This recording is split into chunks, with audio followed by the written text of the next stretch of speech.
Lauren called and said that Oliver would be arriving soon. I was standing at the stove, making breakfast, while Ethan scrolled through the news on his phone. We had been married for 10 years, and our life was stable and happy.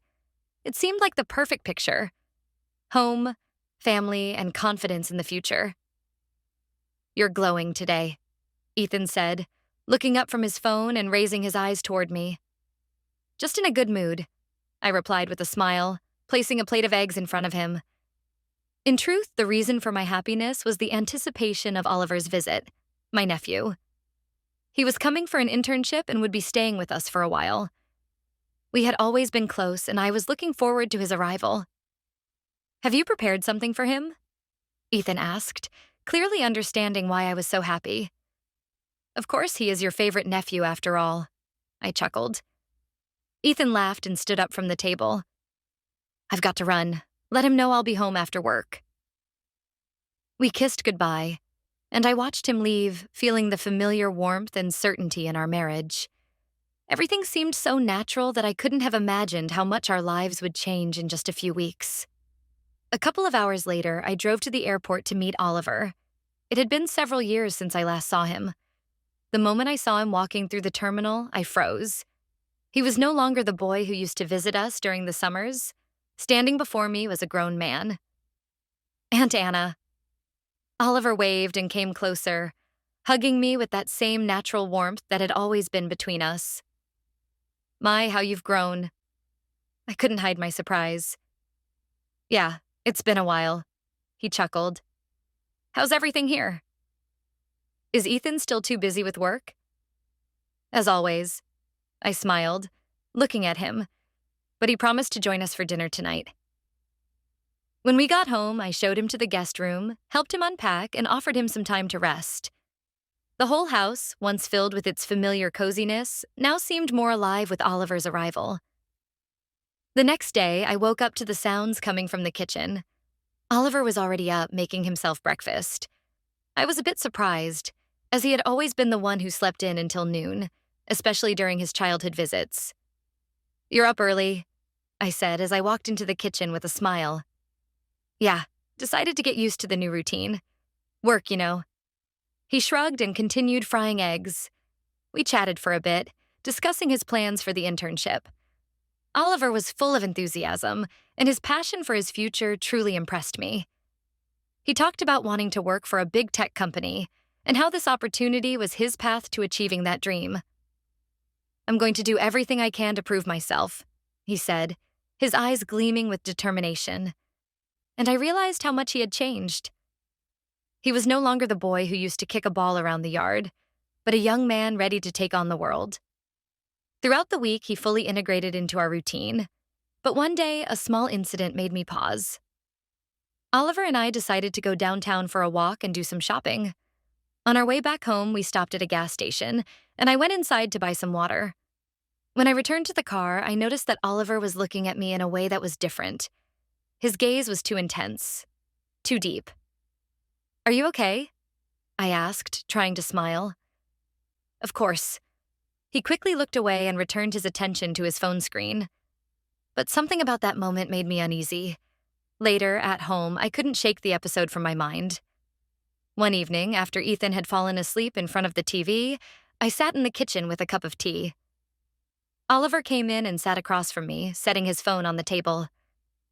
"I have an important interview tomorrow," he said, and I nodded, trying to avoid eye contact. "You'll do great. You'll nail it," I replied, feeling the air in the room grow thick and heavy. We continued talking about his plans, but his gaze was once again too deep, too probing. And in that moment, I realized that our relationship was no longer just a family one. One day, when Ethan went away on a business trip for a few days, Oliver offered to help me clean the house. We worked side by side, laughing at random things, like a forgotten box in the pantry that turned out to be full of old family photos. When we stumbled upon pictures of him as a kid, I felt a wave of nostalgia. "Remember how you used to ride your bike around the yard every summer and always fell?" I laughed, pointing to a photo where he sat with scraped knees but proudly held his vehicle. "I remember how you always helped me," he said. He paused, and I caught myself feeling my heart beat a little faster. Well, I was always here for you, you know that? I replied, trying to distract myself from the moment, though I could still feel the tension hanging in the air. Later, we went grocery shopping together, and another small moment threw me off balance. We were walking along the aisles of the supermarket, picking out items for dinner, and I was chatting with him about something trivial, new recipes I wanted to try. When I turned to grab a bag of rice from the shelf, Oliver unexpectedly took my hand. At first, I didn't think anything of it, as it was just a casual gesture, but he held onto my hand for a fraction of a second longer than necessary. I froze, feeling my heart beat a bit faster. His hand was still on mine, even though there was no need for it anymore. Oliver quickly let go and changed the subject, as if nothing had happened. That evening, I decided to distract myself. Ethan suggested we spend the evening together. He even ordered food from our favorite restaurant. We sat at the table, laughing and discussing what our vacation next month would be like. I wanted to tell him how grateful I was for our strong bond, for the fact that he had always been my rock, especially in recent days. But I couldn't bring myself to talk about the tension that now existed between Oliver and me. I thought I could resolve everything if I just left it in the past. We had a wonderful evening, as if we were returning to the days of our youth when nothing troubled us. But that sense of tranquility was deceiving. Later, Oliver suggested we watch a movie in the evening, and I didn't think anything of it. We often spent time together, and I hoped that this evening would help me forget the strange moments that had happened in the past few days. We chose a light comedy, and everything seemed normal. Oliver sat next to me, a little closer than usual, but I tried not to pay attention to it. Throughout the film, we laughed and joked, but with each passing minute, I felt the tension between us growing stronger. My heart began to beat faster, and my thoughts became muddled. As the movie came to an end, I reached for the remote to turn off the TV, but Oliver suddenly reached out and held my hand. It was unexpected, and I froze. His gaze was serious, focused on me. At that moment, I realized the situation was slipping out of control. "Oliver, you shouldn't—" I began, but I didn't have time to finish. He suddenly leaned in and kissed me. It happened so quickly that I couldn't react. For a moment, I was confused, not knowing what to do. His lips were gentle, but the kiss was full of determination and a kind of inner strength I hadn't expected. My thoughts were racing chaotically, but something inside me stirred. I knew I had to stop him. I had to push him away, to say this was wrong. But instead, I froze, as if time had stopped for a moment. He pulled away, and I saw the change in his eyes. There was both regret and a strange calmness, as if he had known all along that this would happen. "I'm sorry," he said quietly. "I just can't hide it anymore." After that evening, I tried to avoid Oliver. Our usual conversations became strained, and whenever we found ourselves alone together, I felt a strange sense of anxiety. I couldn't stop thinking about that kiss, though I kept trying to convince myself that it was a mistake we could just forget. Oliver seemed to understand everything. He stopped making advances, but his presence was still too palpable. Every time I saw him, my heart would race, and my thoughts became tangled. It felt like our house had become too small for the three of us. One evening, while Ethan was working late in his office, I found Oliver in the kitchen. He was making himself a late dinner and looked tired. When I walked in, he glanced at me with that same intensity I had noticed the first time. "We can't go on pretending like nothing happened," he said unexpectedly, his eyes never leaving the pot on the stove. "Oliver, we don't need to talk about this. It was just one kiss. It's over." I spoke quickly, avoiding his gaze, and opened the fridge, trying to distract myself. "But you know that's not true." His voice was soft but resolute. I froze at his words. He stepped closer, and I felt the tension in the room become almost unbearable. "You feel it, just like I do," he said quietly, and I realized that at this moment there was no turning back. He stood so close, and I could feel his presence more intensely than I wanted to. "Oliver, stop. This is wrong." My voice trembled, but it lacked the conviction I so badly wanted to project. "Why haven't you talked to Ethan? You can't deny that there's something between us. Because I love my husband, I replied, but the words felt hollow, even to me. I needed to hear that, he said quietly, and with his food in hand, he headed for the door. He left, leaving me standing in the kitchen with a heavy heart. That night became a turning point for me. I tried to focus on my family, on Ethan, who was still a wonderful husband, loving and caring. But the more I tried to forget what had happened, the stronger my pull toward Oliver became. While I was trying to deal with the confusion in my feelings, strange things started happening around the house. It all began with a small, almost imperceptible detail. I found a letter in the mailbox with no return address.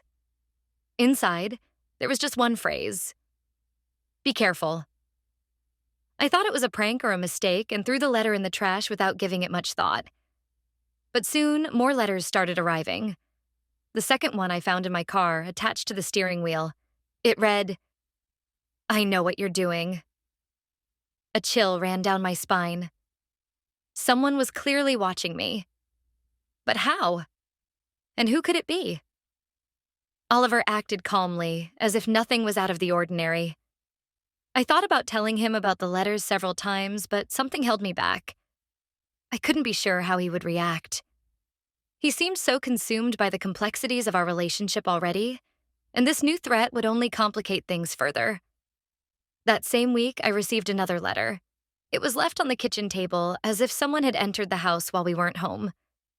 Inside, it read, "Everything will come out."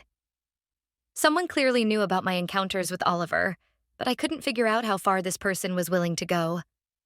One evening, I decided to tell Oliver about the letters. We were sitting in the living room, and I began the conversation, trying to stay calm. "Oliver, I need to tell you something," I said, doing my best not to reveal the anxiety I was feeling. "Did something happen?" He turned to me, his gaze attentive but not alarmed. "I've started receiving strange letters.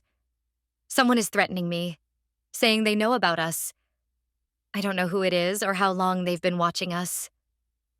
My words came out quieter than I intended, and my voice trembled. Oliver didn't seem surprised. He thought for a moment, then said, "Do you think it's one of the neighbors?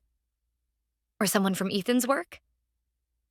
I expected panic or fear in his voice, but he remained surprisingly calm. "I don't know. I'm just afraid this could spiral out of control," I said, looking at him, hoping for some support or at least understanding. "Anna, don't worry. Someone's just trying to scare us." His words were calm, almost carefree, but his indifference didn't comfort me. "What if it's not just a prank?" I continued to insist, but Oliver didn't seem concerned. "We'll figure it out," he said, but his tone made it clear he didn't intend to give it much importance. But I couldn't shake the unease. Someone really knew our secret, and I felt that this threat was only the beginning. In the evening, when Ethan left for a meeting with colleagues, I decided it was time to have a serious talk with Oliver. He was sitting in the living room, casually flipping through magazines when I approached him. "We need to talk," I said, trying to keep my voice steady. He looked up at me and I continued. "The letters, they've become threatening. We can't just ignore this." Oliver sighed and put the magazine aside. "Anna, you're overreacting. It's nothing more than a stupid prank." He slowly stood up and came closer to me. His gaze was firm, almost defiant. "Maybe it's for the best," he said unexpectedly. I frowned, not understanding what he meant. "What are you talking about?" "Anna, maybe we shouldn't hide anymore. What if this is a sign? We could leave. Leave everything behind and start over, just the two of us." His words were so unexpected that I was momentarily speechless. "Leave? Oliver, are you crazy? I can't just abandon my life. Ethan, it's not that simple." I almost shouted, unable to believe he could suggest such a thing. "Why not?" "You know as well as I do that your marriage hasn't been the same for a long time. We both feel it. You and we have something real." His voice was filled with confidence, as if he had been planning this for a long time. I took a step back, looking at him in disbelief. This is madness. I can't just give up everything for what? Passion? This isn't real life, Oliver. He looked at me with sadness and determination. It's not just passion. I love you, Anna. And I know you feel the same. I froze. Those words sounded like a sentence. Love? He was talking about love? I tried to find a response, but my thoughts were clouded. He was right about one thing. There was definitely something between us, but it couldn't be the thing that would destroy my life. Oliver, I can't. I have a family. I have responsibilities. I whispered, barely holding back tears. He fell silent, looking at me, and I felt an invisible wall rise between us. He stepped back, but I knew that this conversation had changed everything. We both understood that there was no turning back. After my conversation with Oliver, I felt completely drained. His suggestion that we run away together kept replaying in my mind, and though I had rejected it, the mere thought that I had seriously considered it made me feel guilty and ashamed. I knew I couldn't keep hiding the truth any longer, but I had no idea how to tell Ethan everything. He deserved to know, but how do you say something like that to someone who has trusted you his whole life? That night, as I was gathering my thoughts, Ethan came home earlier than I expected. I was sitting in the kitchen, and when he walked in, he looked unusually calm, but I could immediately see something was wrong in his eyes. Anna, we need to talk, he said in a restrained tone. My heart froze. A wave of cold swept over me. He clearly knew something. And then I noticed the letter on the table. One of those letters. It was lying next to his papers. Ethan, I can explain everything, I said, my voice trembling as I stood up. He sat across from me and remained silent for a long time, staring at a fixed point as if gathering his thoughts. Finally, he slowly turned his gaze to me. You received this a few days ago, didn't you? I found it by accident. It was under some papers on the table, he said. His voice was hoarse, but even more frightening was his calm demeanor. Ethan. I didn't know what to say. The words were stuck in my throat. He stood up, picked up the letter, and his hand trembled. Someone clearly knows something about you and Oliver, or is it not true? My heart pounded wildly. Everything I had tried so hard to hide came rushing to the surface. I could no longer hide behind lies. It's true, I whispered, looking at him with tears in my eyes. Ethan froze, as if he hadn't expected to hear the confirmation. For several long seconds, he stared at me, as if unable to believe what he had just heard. Then he slowly shook his head, and I saw how the pain on his face turned to anger. How could you? Anna, we were happy. I always trusted you. And you with my nephew? His voice grew louder, and I felt as though his words crushed me. I lowered my head, not knowing how to respond. Everything I could say felt inadequate. There was no forgiveness for a betrayal like this. Ethan stood up and headed for the door. I tried to stop him, grabbing his arm, but he jerked it away sharply without even looking at me. You've destroyed everything, he said quietly before walking out the door.